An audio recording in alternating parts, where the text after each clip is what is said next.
ప్రేమ, యేసుని ప్రేమ.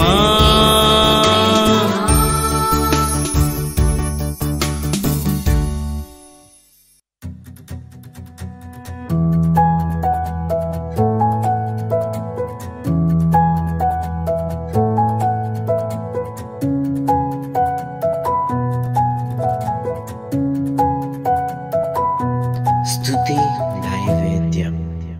Praise the lord. ప్రభు నందు ప్రియమైన వారులారా, అందరూ బాగున్నారు కదా? ప్రతిరోజు వాక్యం వింటున్న మిమ్మల్ని దేవుని వాక్యమే పోషిస్తుంది, నడిపిస్తుంది, జీవింపజేస్తుంది. ఆత్మీయమైన ఎదుగుదలను దేవుడు మీకు అనుగ్రహిస్తాడు. 119వ కీర్తన 145, 146, 147 వచ్చిన ధ్యానం చేద్దాం. యెహోవా, హృదయపూర్వకముగా నేను మొర్రపెట్టుచున్నాను, నీ కట్టడలను నేను గైకొనున్నట్లు నాకు ఉత్తరమిమ్ము. నేను నీకు మొరపెట్టుచున్నాను, నీ శాసనముల చొప్పున నేను నడుచుకున్నట్లు నన్ను రక్షింపుము. తెల్లవారక మునిపే మొరపెట్టి తిని నీ మాట మీద నేను ఆశ పెట్టుకుని ఉన్నాను. ప్రార్థన చేసుకుందాం. మహాపరిశుద్ధుడా మా తండ్రి, నీ వాక్యం ద్వారా మాట్లాడుతున్న ప్రతి మాటను మా హృదయంలో చేర్చుకొని వాక్య ప్రకారంగా జీవించే జ్ఞానమును మా అందరికి దయచేయమని, మరొకసారి నీ స్వరమును వినిపింప చేయమని యేసు నామమున ప్రార్థన చేయుచున్నాము తండ్రి. ఆమేన్. ప్రియమైన వారులారా, ఈ కీర్తనకారుడు మాట్లాడుచున్న మాటలను మనం గ్రహిస్తే ఎంత ఆత్మీయమైన ఆశీర్వాదాలను కోరుకుంటున్నాడో చూడాలి. ఈ లోకానుసారమైన ఆశీర్వాదాలు అందరూ అడుగుతారు మనుషులు, కానీ ఆత్మీయమైన ఆశీర్వాదాలు కోరుకునేవారంటే దేవునికి ఎంతో ఇష్టం. హృదయపూర్వకంగా నేను నీకు మొరపెట్టుచున్నాను, నీ కట్టడలను నేను గైకొనున్నట్లు నాకు ఉత్తరం. హృదయపూర్వకంగా ప్రార్థన చేసేవారంటే దేవునికి ఇష్టం. అంటే ప్రార్థనలో పెదవులతో చేసే ప్రార్థన, మన నోటితో శబ్దంతో చేసే ప్రార్థన ఒకటి ఉంది. అలాగే ఏదన్నా అడిగితే హృదయపూర్వకంగా దేవునికి మొరపెట్టడం. ఒకవేళ కష్టాలు వచ్చినా దేవునికి హృదయపూర్వకంగా మొరపెడితేనంట, నాకు నిజంగా మొరపెట్టే వారికి నేను సమీపముగా ఉన్నాను అంటాడు యేసయ్య. అలాగే హృదయపూర్వకంగా దేనికోసం మొరపెడుతున్నాడంటే, నీ కట్టడలను నేను గైకొనున్నట్లు. ఎంత మంచి హృదయ వాంఛ చూడండి, ఎంత మంచి ఆత్మీయమైన ఆశ ఈ భక్తునికి ఉందో చూడండి. భక్తి అంటే అదండి, నీ కట్టడలను గైకొనడానికి నేను మొరపెడుతున్నాను ప్రభువా. అంటే దేవుని కట్టడలను ఊరికనే మనము పాటించలేమండి. దేవుడు మనకి ఆ కట్టడలు పాటించడానికి సహాయం చేయాలి.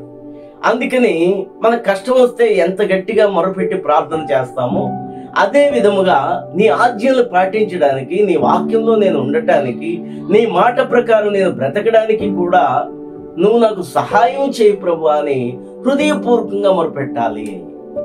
అర్థమైందా అండి? ఈ ప్రార్థన మనం నేర్చుకుంటే దేవుని ఆజ్ఞలు మనం పాటించగలిగే శక్తిని దేవుడు మనకి అనుగ్రహిస్తాడు.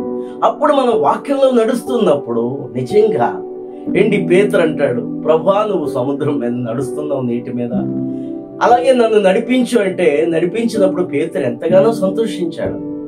అలాగే ఈ నీటి మీద నడవటం కంటే అద్భుతం ఏంటంటే, దేవుని వాక్యము మనకు దేవుడు ఇస్తున్నప్పుడు ఆ మాటను పాటిస్తూ బ్రతకటము నీటి మీద నడిచే దానికంటే గొప్పది. ప్రియమైన వారులారా, అందుకనే మనం ప్రార్థన చేసుకోవాలి. నేను నీకు మొరపెట్టుచున్నాను, నీ శాసనముల చొప్పున నేను నడుచుకున్నట్లు నన్ను రక్షింపు. అదే మాట ఇక్కడ కూడా అంటున్నాడు, నీకు మొరపెట్టుచున్నాను, నీ శాసనముల చొప్పున నడుచుకునేటట్లుగా నాకు రక్షింపు తండ్రి అంటాడు. అసలు నేను ఎందుకు రక్షింపబడాలి అంటే, నీ శాసనముల చొప్పున నడవటానికి కదా. మనం ప్రాణం పోకుండా చాలా సార్లు ప్రార్థన చేసుకుంటాం, రాకపోకల్లో దేవా నువ్వు నాకు సహాయం చేయి, నన్ను రక్షించు, ఈ ఆపద నుంచి రక్షించు, లేకపోతే ఈ బాధల నుంచి రక్షించు, ఈ అనారోగ్యం నుంచి రక్షించు. అయితే ఇక్కడ ప్రార్థన చాలా గొప్పగా ఉంది. ఏంటంటే, నీ శాసనములను గైకొనున్నట్లుగా నన్ను రక్షించుము, అందుకే నేను నీకు మొరపెడుతున్నాను అన్నాడు.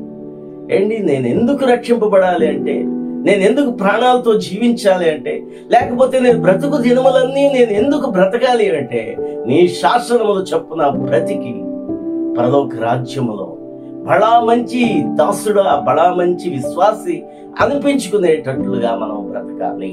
హల్లెలూయా. చూసారండి ఎంత గొప్ప ప్రార్థన. అందుకనే అన్నాడు, తెల్లవారక మునిపే మొరపెట్టి తిని నీ మాటల మీద నేను ఆశ పెట్టుకొని ఉన్నాను. చూసారండి, తెల్లవారక ముందే మొరపెట్టి ప్రార్థన చేస్తాడు. ప్రభువా ఎందుకు అంటే నీ మాట మీద నేను ఆశ పెట్టుకుని ఉన్నాను తండ్రి. దేవునిలో నడుస్తూ దేవుడు ఏం మాట ఇస్తాడు, ఏ మాట మనకు చెప్తాడో ఆ మాటను పాటిస్తూ బ్రతకడమే జీవితం, అసలైన జీవితం, ఆత్మీయమైన జీవితం. మన జీవితంలో ఇలా నడవటం అనేది చాలా గొప్ప విషయం. భక్తుడైన హనోకు రోజు దేవునితో నడుస్తూ ఉండేవాడు. ఒక రోజున ఆ దేవునితో నడుస్తూనే తనకు ఒక సంసారం ఉంది, పిల్లలు ఉన్నారు, పిల్లల్ని కంటున్నాడు, వాళ్ళని చక్కగా చూసుకుంటున్నాడు. అలాగే దేవునితో నడుస్తున్నాడు. నడిచి ఒక రోజు పరలోక రాజ్యానికి దేవుడు తీసుకుని అతన్ని ప్రాణాలతోనే తీసుకుని వెళ్ళిపోయాడు. దేవునికి స్తోత్రం చెల్లింది. ఎంత గొప్ప ఆత్మీయమైన స్థితి. దేవునితో జీవించి దేవుని మాట ప్రకారం బ్రతకడం అనేది ఎంత గొప్ప విషయం. కాబట్టి అలాంటి ఆశ కలిగి దేయాన్నే మొరపెడదాం. దేవుడే మనల్ని ఈ పాపపు లోకంలో, ఇంత ఘోరమైన లోకంలో పరిశుద్ధంగా జీవించి పరిశుద్ధమైన జీవితాన్ని మనకి ఇస్తూ ఆయన మనల్ని ఆ దేవుని రాజ్యానికి చేరేంత వరకు కూడా ఆయనే మనల్ని నడిపించే దేవుడు. ప్రార్థన చేసుకుందాం. మహాపరిశుద్ధుడు అయిన మా తండ్రి, మీకే వందనాలు, మీకే మహిమ ఘనతలు అర్పిస్తున్నాం. ఏదో తండ్రి మీరే మమ్మల్ని నడిపించాలి ప్రభువా. ఏదో తండ్రి నువ్వు నడిపించాలని మేము మొరపెట్టే ప్రార్థన నీ యొక్క చెవులకి వినబడి తండ్రి మాకు ఆ కార్యాన్ని జరిగించమని యేసు నామమున ప్రార్థన చేయుచున్నాము తండ్రి. ఆమేన్. నీ ఆత్మతో పాడిదన్, నా మనసుతో పాడిదన్, నీ ఆత్మతో పాడిదన్, నా మనసుతో పాడిదన్.